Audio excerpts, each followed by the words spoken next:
Tonight we travel to Oxford in December 1932, where inside the study of Ashwell College, a distinguished professor is found dead beside his groundbreaking manuscript about Elizabeth and hidden secrets. Your support truly means everything to me. If you find joy in these stories, please think about subscribing to the channel. Before we dive in, share in the comments where you're tuning in from. Reading what you write always brings me happiness and encouragement. Now, settle back with a warm cup of coffee, stay curious, and let's begin. Murder at Ashwell College, Chapter 1, An Invitation to Oxford.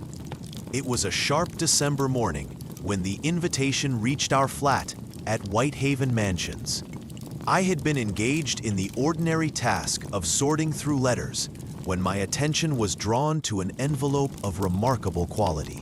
Thick cream paper carrying an embossed crest that spoke of wealth and long traditions. "I say, Poirot," I called to my friend, who was just then arranging his morning newspapers with his usual neatness. "There's quite an intriguing letter here addressed to you." Poirot raised his head from his task, his egg-shaped head inclining slightly as his green eyes rested on the envelope I held. "Ah, mon ami, and what makes this correspondence so interesting, if you please?" "Well, it's from Lady Margaret Winthrop, you know, the philanthropist." Rather grand paper, I must say. Poirot's eyebrows rose with evident interest. He set aside his newspapers and approached with that peculiar, precise gait of his, extending one perfectly manicured hand for the letter. Breaking the seal with his ivory paper knife, he would never, under any circumstances, simply tear open an envelope. He read the contents with growing attention. "Most curious," he murmured after a moment. "Lady Margaret requests the honor of our presence at Ashwell College, Oxford, for what she terms a most significant literary occasion. It appears that one Professor Edwin Selby is to unveil a manuscript of considerable historical importance." "Oxford," I said, warming to the idea immediately. "Haven't been back to the old university town in years.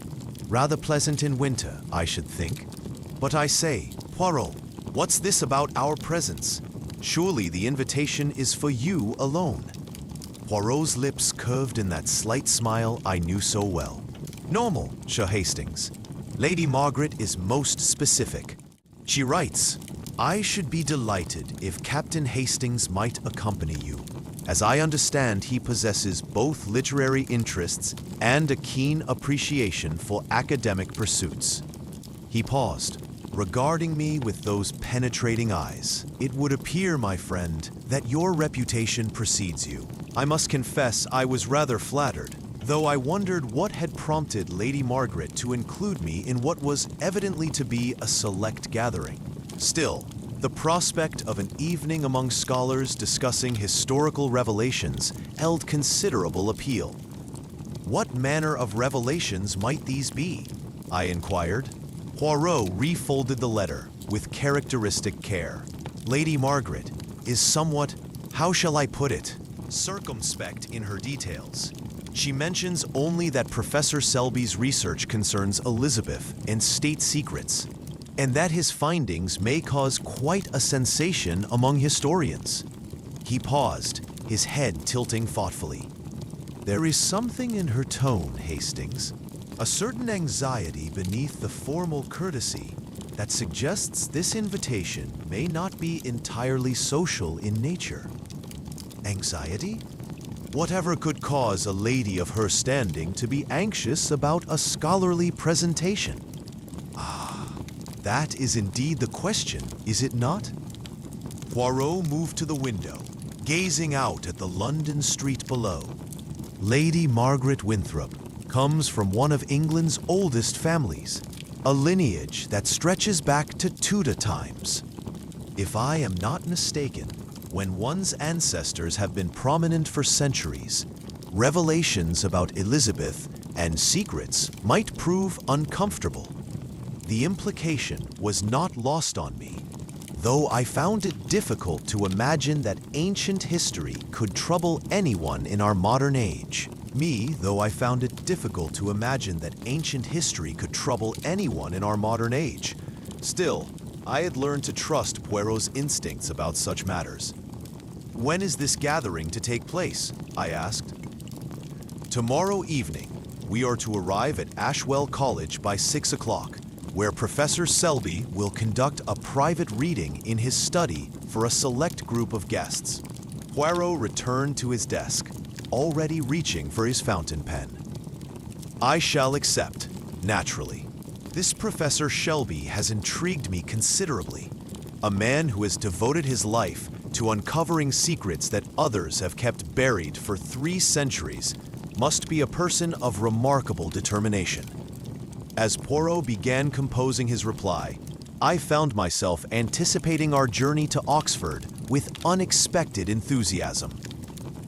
There was something rather romantic about the idea of gathering in a scholar's study to hear revelations about the great figures of history. How pleasant it would be to spend an evening among academics discussing matters of historical import, rather than the sordid details of crime and murder that so often occupied our time. I settled back into my chair with the morning paper, already imagining the ancient stones of Oxford, the gas-lit studies, and the learned conversation that awaited us. It promised to be a most civilized and enlightening experience, quite a change from our usual adventures. How little did I suspect, as I read the mundane news of that December morning, that within 24 hours we would be faced with a puzzle more intricate and deadly than any we had yet encountered. Chapter 2. The Gathering Storm. Our journey to Oxford on the following evening proved most agreeable, though I noticed that Poirot maintained an unusual silence as our train wound through the countryside. The winter twilight was settling over the spires of the ancient university, as our taxi deposited us at the gates of Ashwell College, where the porter directed us through a series of cobbled courtyards to Professor Shelby's quarters. The professor's study occupied the ground floor of a Tudor building that must have witnessed centuries of scholarly endeavor. Tall windows looked out upon a formal garden, now surrounded in December mist, while inside the paneled walls were lined floor to ceiling with leather-bound volumes. The room possessed that particular atmosphere of learning and tradition that only Oxford can provide, a sense of accumulated wisdom and quiet authority. Lady Margaret Winthrop greeted us at the door with a warmth that seemed to my eye somewhat forced. She was a pretty woman of perhaps 55, with iron-gray hair arranged in an elegant coiffe, and wearing a gown of deep blue silk that spoke of considerable expense. Her manner was gracious, yet I detected a tension about her eyes and a certain stiffness in her smile. "Mr. Poirot, Captain Hastings," she said, extending her hand. "How delighted I am that you could join us for this most significant evening. Professor Shelby has been looking forward to sharing his discoveries with such distinguished guests." Professor Edwin Shelby proved to be a man of perhaps 60, tall and lean, with the scholarly stoop that comes from years bent over ancient documents. His gray beard was meticulously trimmed, and his dark eyes held the intense gleam of one who has spent his life pursuing elusive truths. He welcomed us with evident pleasure, though I noticed he seemed somewhat nervous, repeatedly adjusting his spectacles and smoothing his waistcoat. "Gentlemen," he said, his voice carrying the cultured tones of one accustomed to lecturing halls, "I trust you will find this evening's revelations of interest. I have spent the better part of 5 years researching the material I shall present tonight, and I believe it will quite revolutionize our understanding of certain, shall we say, delicate matters from our Tudor past. As we accepted glasses of excellent port, I took the opportunity to observe our fellow guests. Dr. Julian Cross, whom Lady Margaret introduced as Professor of History at the college, was a man of middle years with thinning hair and an air of barely contained impatience. He possessed one of those sharp, intelligent faces that suggest a mind always at work, though there was something in his manner toward Professor Shelby that struck me as less than cordial. Shelby's work promises to be quite comprehensive, Dr. Cross remarked to us. Though his tone suggested something other than admiration, he has always been most thorough in his research methods. Standing quietly near Professor Shelby's massive oak desk was a woman of perhaps 40, plainly but neatly dressed, with intelligent gray eyes behind wire-rimmed spectacles. This was Miss Dorothy Hale, Professor Shelby's secretary, who had served in that capacity for some 20 years. She moved about the room with quiet efficiency, ensuring that everyone had refreshment and that the professor's materials were properly arranged for his presentation. Miss Hale is indispensable to my work, Professor Shelby informed us with evident fondness. Her knowledge of Elizabeth and documents is quite extraordinary indeed. I often think she knows my research better than I do myself. Miss Hale colored slightly at this praise, but said nothing, merely continuing her quiet preparations with that self-easing manner common to devoted secretaries. 3 graduate students completed our small company, young men whose eager faces and nervous deference to their seniors marked them clearly as aspirants to academic distinction. They spoke little, content to listen to their elders, and occasionally exchange meaningful glances among themselves.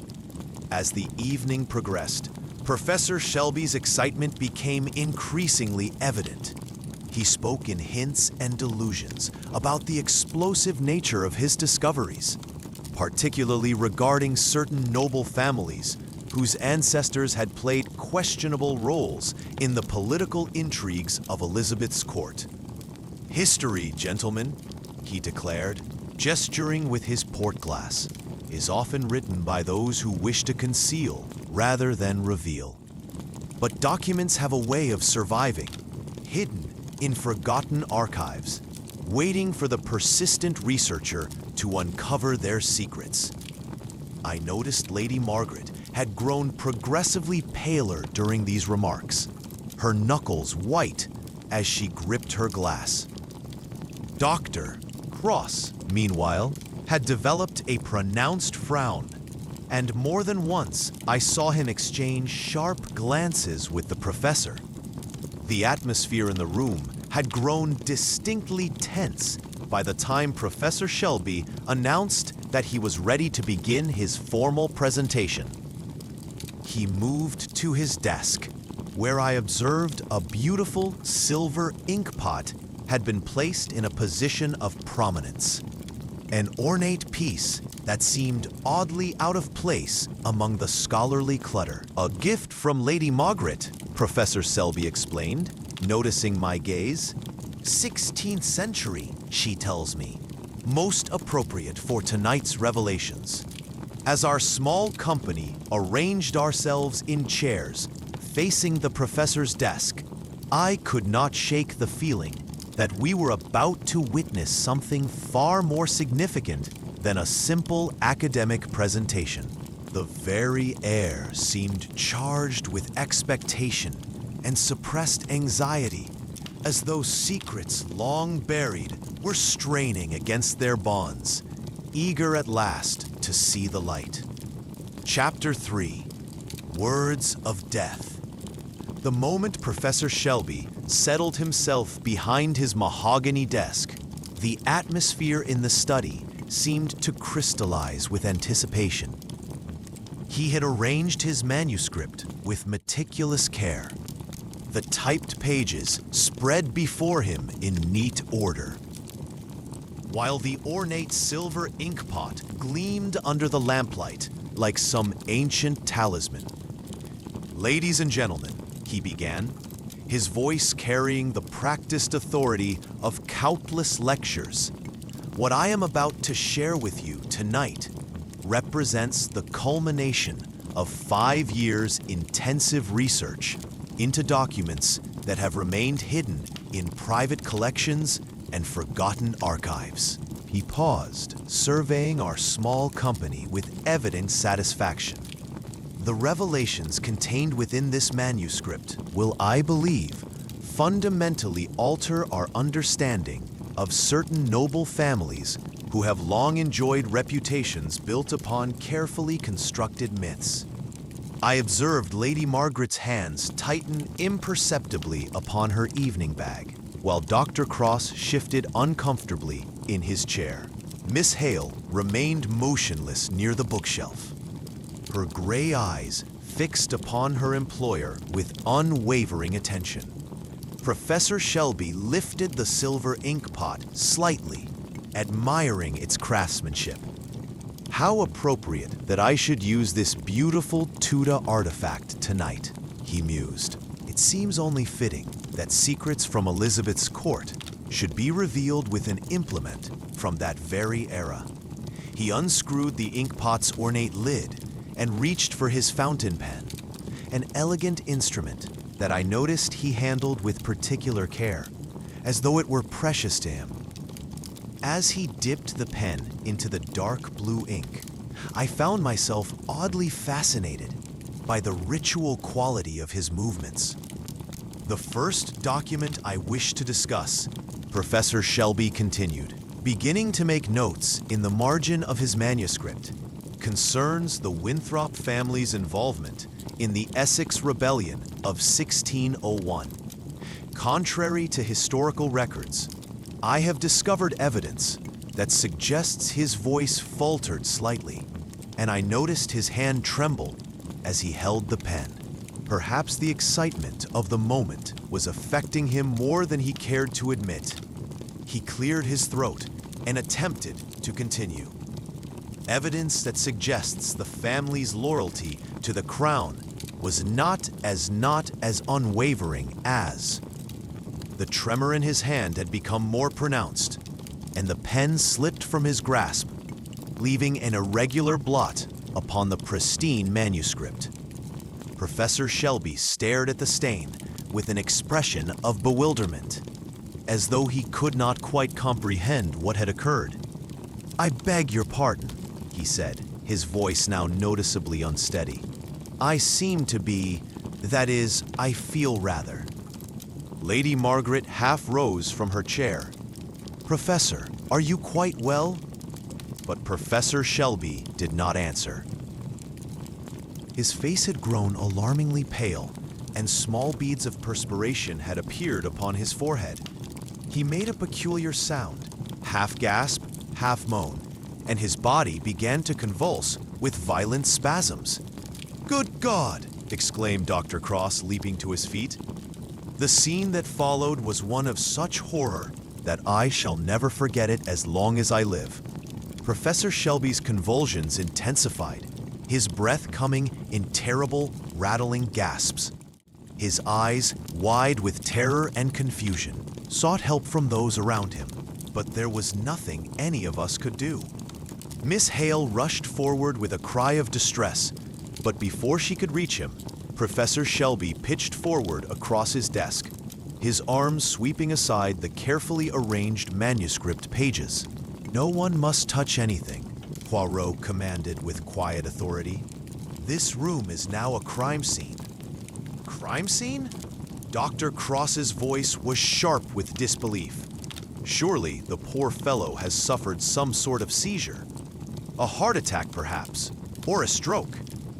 But I knew from Poirot's expression that the matter was far more sinister than a natural death. Lady Margaret had sunk back into her chair, her face white as marble, while Miss Hale stood motionless. Her hands pressed to her mouth in shock. The three graduate students huddled together near the window, their youthful faces marked by confusion and fear. The study, which moments before had been filled with scholarly anticipation, was now heavy with the presence of death. The manuscript pages lay scattered and ink-stained. Professor Shelby's revolutionary discoveries, literally buried beneath the tragedy that had befallen their author. As Poirot began his careful examination of the scene, moving with the precise, methodical manner I knew so well, I realized that our pleasant evening among academics had become something far more deadly. Whatever secrets Professor Shelby had been preparing to reveal would now remain forever locked within his manuscript, unless Poirot's little gray cells could solve the mystery of how a scholar's moment of triumph had become his final act. Chapter 4. The Method Revealed. The college physician, Dr. Thornberry, arrived within a quarter of an hour of Poirot's urgent telephone call. He was a portly gentleman with silver whiskers, whose usual manner of genial bedside comfort was replaced by grave professionalism as he surveyed the tragic scene before him. "I must ask everyone to remain precisely where they are," Poirot had instructed while we awaited the doctor's arrival. "No one is to touch anything upon or near the desk. Captain Hastings, perhaps you would be so kind as to note the exact position of each person when Professor Selby collapsed."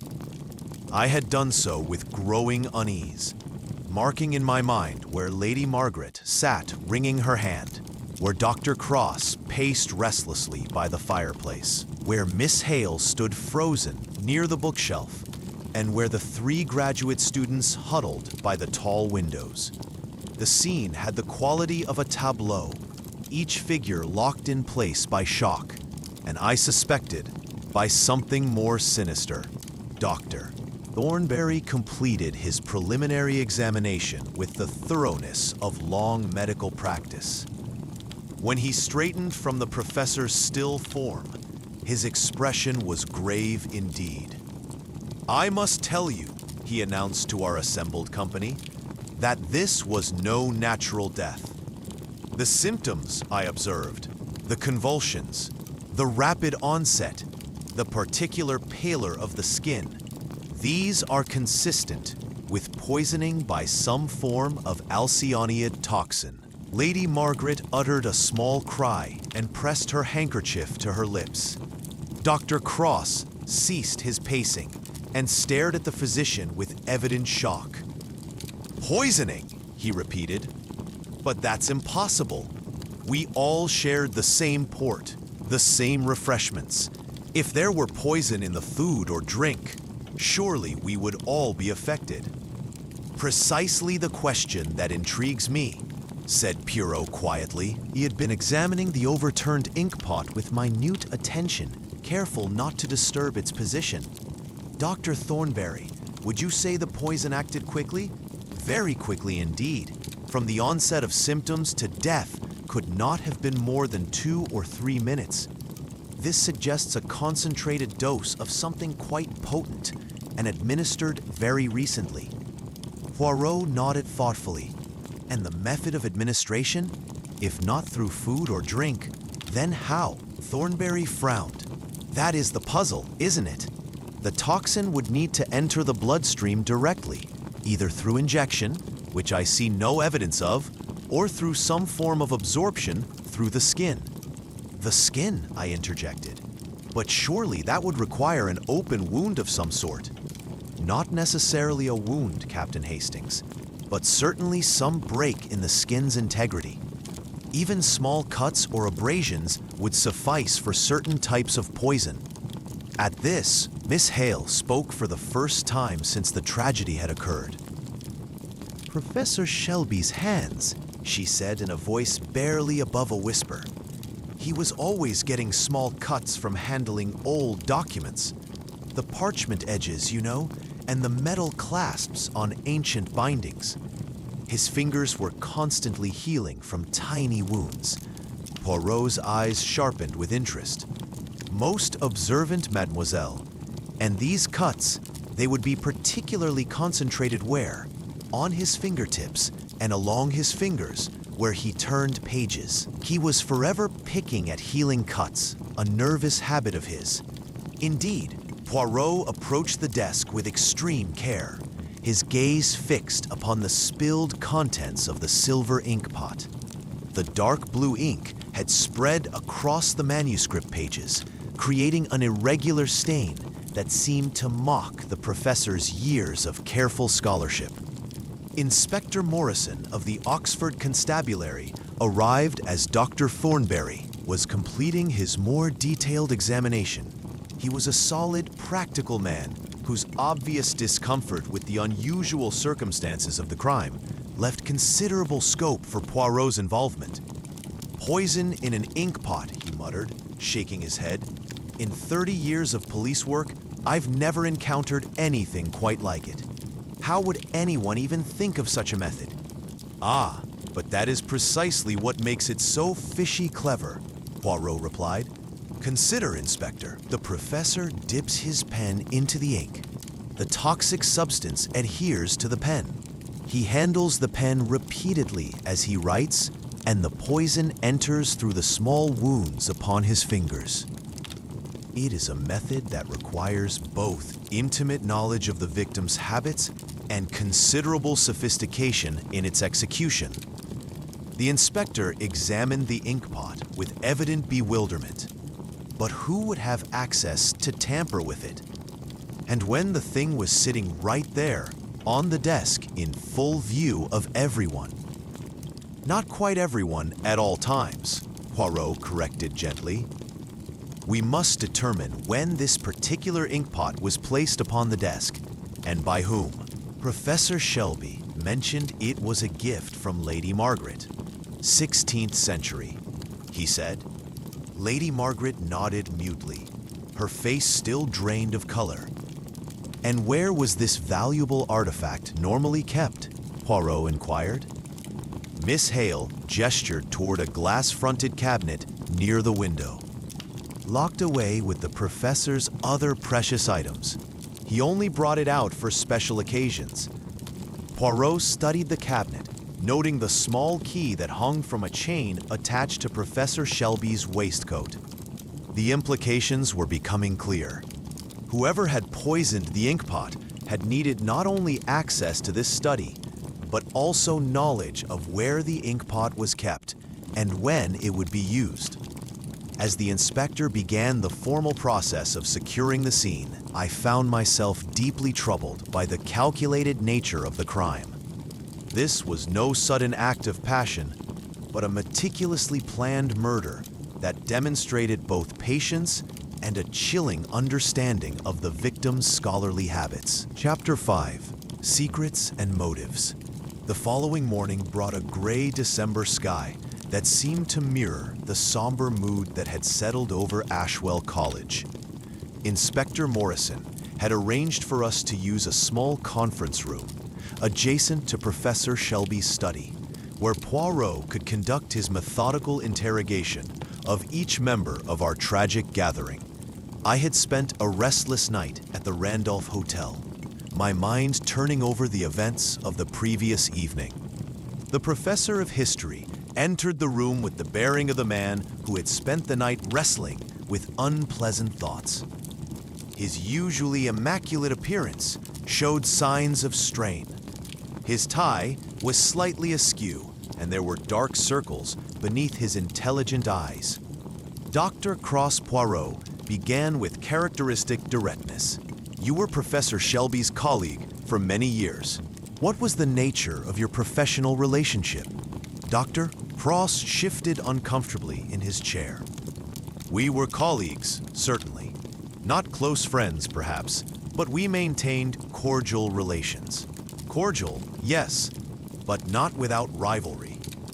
A flush crept up Dr. Cross's neck. "Academic discourse necessarily involves disagreement. Mr. Poirot, scholarly debate is the foundation of our profession. Indeed, and Professor Shelby's research into Elizabeth and court secrets, this posed no particular challenge to your own work. The flush deepened. I must confess, Mr. Poirot, that Edwin's discoveries threatened to undermine 30 years of my own scholarship. My definitive work on Elizabeth and court politics has been the standard text for decades. If his revelations proved accurate, he paused, his voice becoming strained. My entire professional reputation would have been demolished overnight. Poirot nodded, with apparent sympathy. A devastating prospect for any scholar. Tell me, when did you first learn the specific nature of his discoveries? Only yesterday morning. He telephoned me, barely able to contain his excitement. He spoke of documents that would revolutionize our understanding of Tudor loyalties, particularly regarding families who had built their reputations on carefully constructed myths. After Dr. the Cross departed, looking rather more haggard than when he had entered, Lady Margaret Winthrop was announced. She moved with less of her previous aristocratic composure, her hands trembling slightly as she arranged her skirts. Lady Margaret, Poirot said gently, you have been most generous in your patronage of Professor Shelby's research. What prompted such interest in his work? I have always believed in the importance of historical truth, she replied, though her voice lacked conviction. When the graduate students were questioned, each revealed fragments of a larger picture. Young Piton admitted to having accessed Professor Shelby's research notes without permission, copying sections for his own thesis. Hartwell confessed to overhearing conversations between Shelby and Miss Hale about the explosive nature of their discoveries. The third student, Morrison, revealed that there had been considerable tension in the department about Shelby's secretive research methods. Everyone knew he was working on something significant. Young Morrison explained nervously, but he kept it all very close to his chest. Some of the faculty felt excluded, even insulted by his secrecy. But it was Miss Dorothy Hale's interview that proved most revealing. She entered the room with the same quiet dignity I had observed the previous evening, though close examination revealed signs of considerable strain. Miss Hale, Poirot began, you have worked for Professor Shelby for 20 years. You knew his habits, his methods, his secrets better than anyone. I served Professor Shelby faithfully, she replied with quiet pride. His work was my work. I understood its importance better than anyone. Indeed, and you were privy to all his discoveries. I transcribed every document, organized every note, verified every reference. Without my assistance, his research would never have reached completion. Poirot leaned forward with interest. Yet despite this invaluable contribution, I understand you are not to be credited as co-author of his work. Miss Hale's composure faltered for the first time. Professor Shelby believed in traditional academic protocols. My role was to assist, not to claim authorship, even when the research was substantially your own. The question hung in the air like a challenge. Miss Hale's gray eyes flashed with something that might have been long-suppressed anger before she regained control. I served Professor Shelby faithfully, she repeated, but her voice had taken on a harder edge. As each interview concluded, I found myself increasingly troubled by the web of motives that was emerging. Academic rivalry, social disgrace, professional theft, and unacknowledged contribution each provided compelling reason for murder. Yet the sophisticated nature of the crime suggested a mind capable of both meticulous planning and cold calculation. Chapter 6: The Locked Cabinet Mystery. Following the morning's interviews, Poirot insisted upon a thorough examination of Professor Shelby's study. Inspector Morrison had released the scene for investigation, though the chalk outline on the carpet and the scattered ink-stained manuscript pages served as grim reminders of the previous evening's tragedy. "Observe, mon ami," Poirot said as we entered the paneled room. "The arrangement tells us much about the mind of our murderer." Poirot turned to Miss Hale, who had accompanied us to provide information about the professor's routines. "Mademoiselle, tell us about Professor Shelby's preparations for yesterday evening. When did he request the inkpot be placed upon his desk?" Miss Hale's gray eyes were thoughtful behind her spectacles. "That is what I find so peculiar, Mr. Poirot. The professor never specifically requested the inkpot. When I arrived yesterday afternoon to make final preparations, it was already there, positioned prominently on his desk." "Already there? But who had access to this room and to the cabinet key?" "The professor kept the key with him always." But Miss Hale hesitated. "There were occasions when he would remove it to access various items. During afternoon tea, for instance, he would often lay his watch chain aside while handling delicate documents." Poirot's eyebrows rose with interest. "And who would be present during these afternoon tea sessions?" "Various people, depending on the day. Colleagues, students, visitors to the college. Yesterday afternoon, Dr. Cross called to discuss some administrative matter. Lady Margaret stopped by to confirm the evening's arrangements, and of course I was in and out of the study throughout the day." She was a straightforward woman who had served the college for 30 years, and her testimony proved illuminating. "Oh yes, sir," she told Poirot.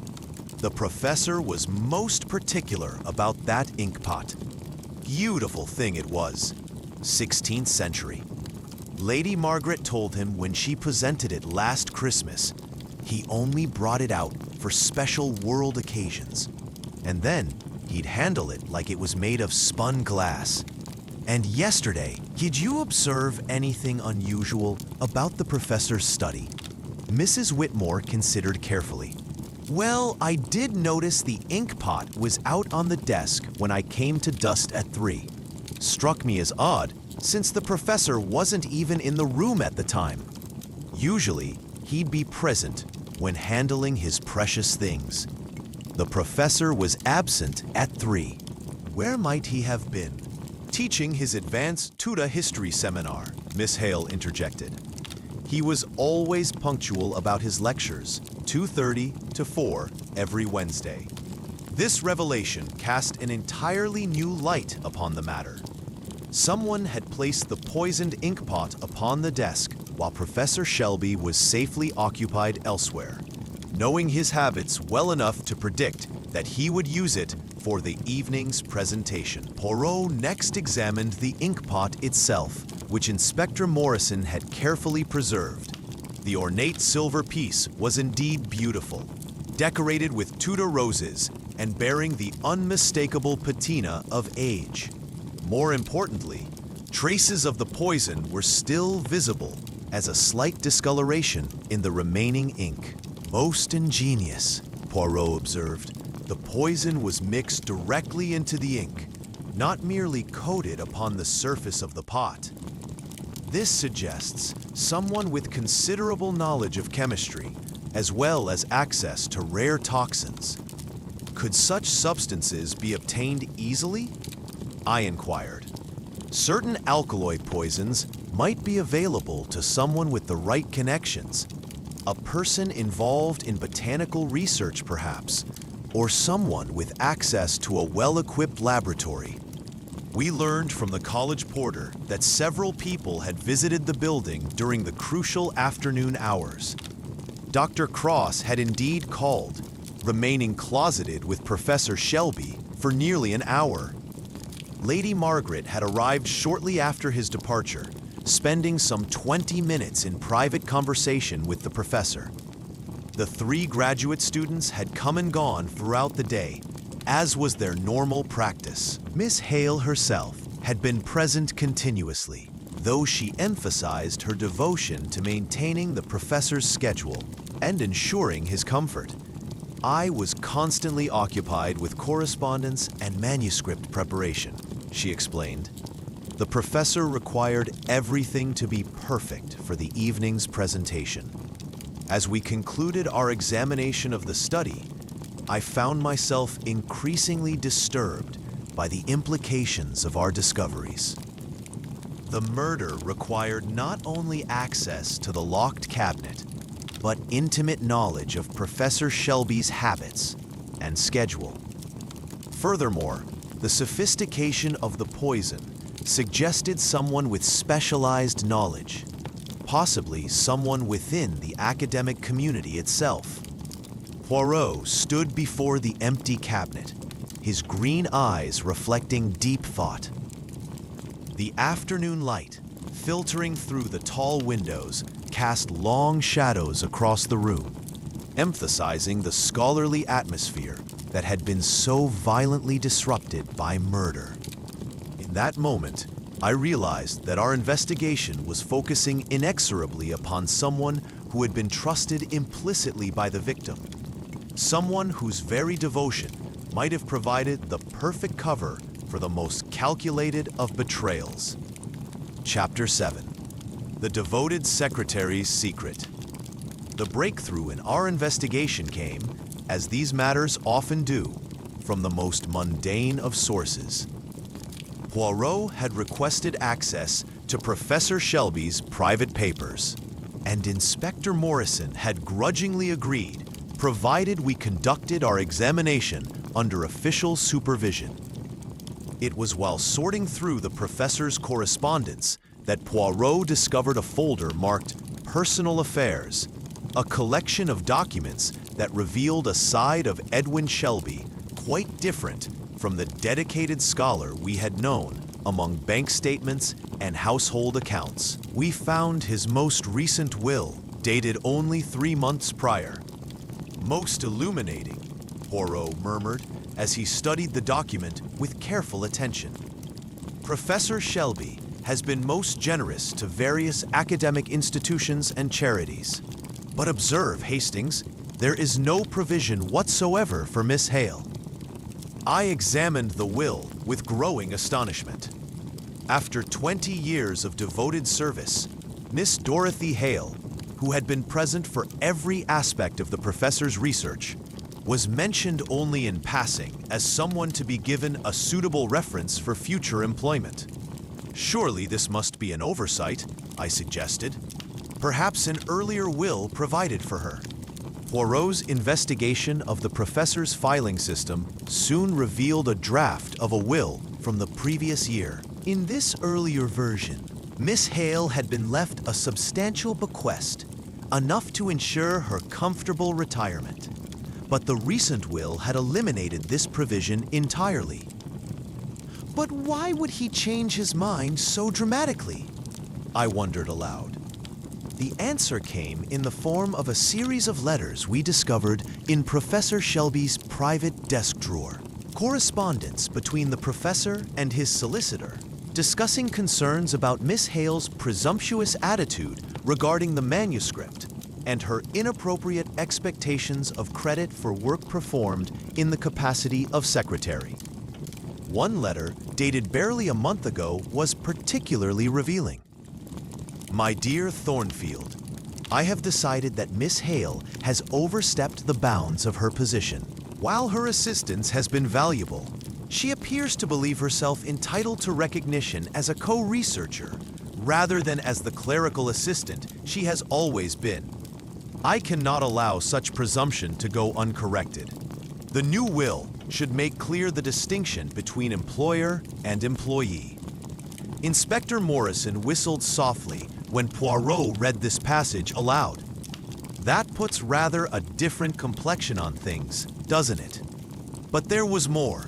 Hidden beneath a stack of research notes, we discovered a file that contained what appeared to be Miss Hale's own scholarly work. Detailed analyses of Elizabeth and documents, innovative research methodologies, and insights that formed the very foundation of Professor Shelby's manuscript. A neat handwriting covered page after page of original research, much of which had been incorporated wholesale into the professor's work. Moidor, Poirot breathed as he examined these documents.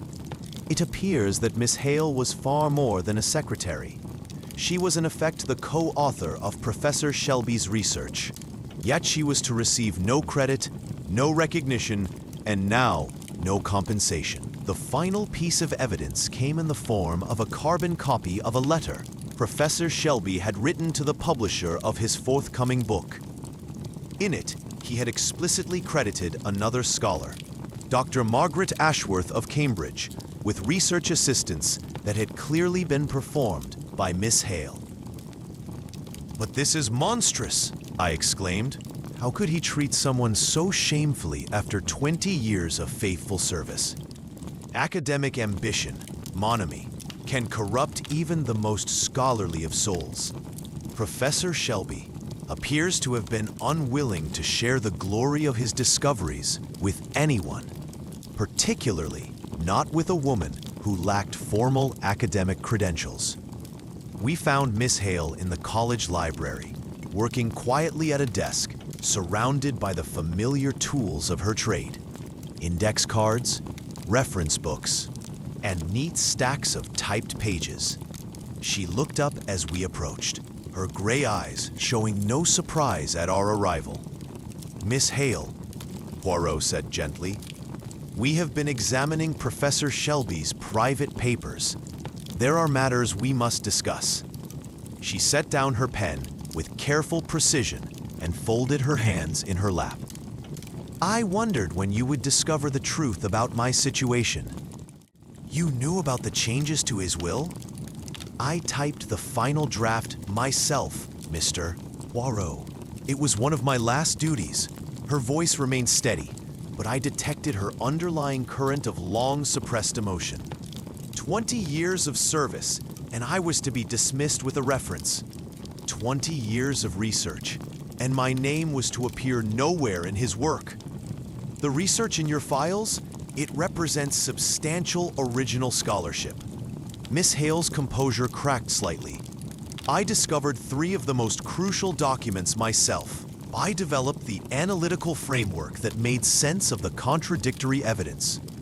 I spent countless evenings and weekends pursuing leads that Professor Shelby was too busy to investigate. And yet in his manuscript, I was to be mentioned only as my capable secretary, Miss H. The bitterness in her voice was unmistakable now. Years of resentment finally finding expression. But as quickly as the emotion had surfaced, she regained control, her professional mask sliding back into place. As we walked back across the college quadrangle, I found myself deeply troubled by what we had uncovered. The picture that was emerging was one of systematic exploitation. A brilliant woman whose contributions had been minimized, whose loyalty had been taken for granted, and whose future had been carelessly discarded by the very man she had served so faithfully. Chapter 8. The Final Revelation. By evening, Poirot had requested that all members of our tragic gathering assemble once more in Professor Shelby's study. Miss Hale entered last, moving with her characteristic quiet efficiency, though I now observed her with entirely different eyes. "Ladies and gentlemen," Poirot began, positioning himself beside the professor's desk, where the silver ink pot had been returned to its fatal prominence. "We gathered tonight to discuss the death of Professor Edwin Shelby, a death that initially appeared to be the tragic consequence of some unknown medical condition, but which has proven to be murder, most carefully planned and expertly executed." He paused, allowing his green eyes to survey each face in turn. The method employed was both ingenious and revealing. Professor Shelby was poisoned by a rare alcyonide toxin that had been mixed into the ink of this very inkpot, a substance that entered his bloodstream through the small cuts upon his fingers, wounds he had acquired through years of handling ancient documents. Lady Margaret shifted uncomfortably in her chair. But surely anyone could have tampered with the inkpot. It was sitting there in plain view. Ah, but that is precisely where our murderer displayed such cunning.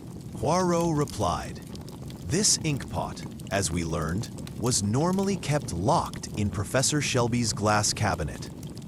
It was only brought out for special occasions, and yesterday it appeared upon his desk while he was teaching his afternoon seminar, placed there by someone who possessed both access to the cabinet and intimate knowledge of his habits." Dr. Cross cleared his throat nervously. "But several of us had access to the study yesterday afternoon. How can you possibly determine which of us?" The murderer revealed himself, or rather, herself. Through a combination of opportunity, knowledge, and motive, Poirot interrupted gently. "Let us consider each suspect in turn. Dr. Cross, you possessed both the academic knowledge to obtain such a poison and a compelling motive, the destruction of your life's work. Yet you lacked the intimate familiarity with Professor Shelby's daily routines necessary to plan such a precise attack." Dr. Cross sagged with visible relief, though shame colored his features at the exposure of his professional jealousy. "Lady Margaret," Poirot continued, "you feared the revelation of your family's historical secrets and possessed the financial means to acquire rare substances. But the timing of the crime during Professor Shelby's lecture provided you with a perfect alibi, as college records confirm you were meeting with the dean at that precise time." "Then who?" Lady Margaret began, but Poirot raised his hand for silence. "The murderer required 3 essential elements: intimate knowledge of Professor Shelby's habits, access to the locked cabinet, and a motive powerful enough to drive someone to such desperate measures. Only one person possessed all 3 requirements." He turned to face Miss Hale, who sat with perfect composure, her hands folded in her lap. "Miss Dorothy Hale, for 20 years you served Professor Shelby with exemplary devotion. You knew his routines better than anyone. You had countless opportunities to access his cabinet key, and you possessed, as we discovered today, perhaps the most compelling motive of all." Miss Hale's gray eyes met Pooh's steadily. "And what motive might that be, Mr. Poirot?" "The theft of intellectual achievement. You were not merely Professor Shelby's secretary. You were the true architect of his research, the discoverer of crucial documents, the developer of analytical methods that made his manuscript possible. Yet you were to receive no credit, no recognition, and as his recent will demonstrated, no compensation for your years of scholarly contribution." For the first time since we had known her, Miss Hale's composure cracked completely. "20 years, she whispered, her voice trembling with suppressed emotion. 20 years of my life, my mind, my discoveries, and he planned to dismiss me with a reference while crediting my work to Dr. Ashworth of Cambridge, a woman who had never seen the documents I uncovered. Your method was as scholarly as your motive," Poirot observed, with something approaching sympathy. "You chose a poison that would act through his habitual handling of documents, using an inkpot that symbolized both his scholarship and your exclusion from it. If you could not write your name in his book, you would ensure he never wrote another word." Miss Hale straightened in her chair, her dignity returning even in defeat. "He made one crucial error, Mr. Poirot. He underestimated the intellectual capacity of his capable secretary. I may lack formal credentials, but I possess something he never had: a true understanding of justice. Inspector Morrison stepped forward with his handcuffs, though Miss Hale rose to meet him with quiet composure. As she was led away, she paused at the door and looked back at the ink-stained manuscript that lay scattered across Professor Shelby's desk. "My research dies with him," she said simply. "Perhaps that is justice enough." The study fell silent after her departure, the weight of scholarly ambition and betrayed loyalty hanging heavy in the air. As we prepared to leave Oxford the following morning, I reflect. Unfinished manuscript remained upon the desk, its revelations forever lost, stained not only with ink, but with the bitter consequences of academic betrayal. Thank you for joining us for Murder at Ashwell College. What did you think of tonight's mystery? Share your thoughts in the comments. If you liked this mystery,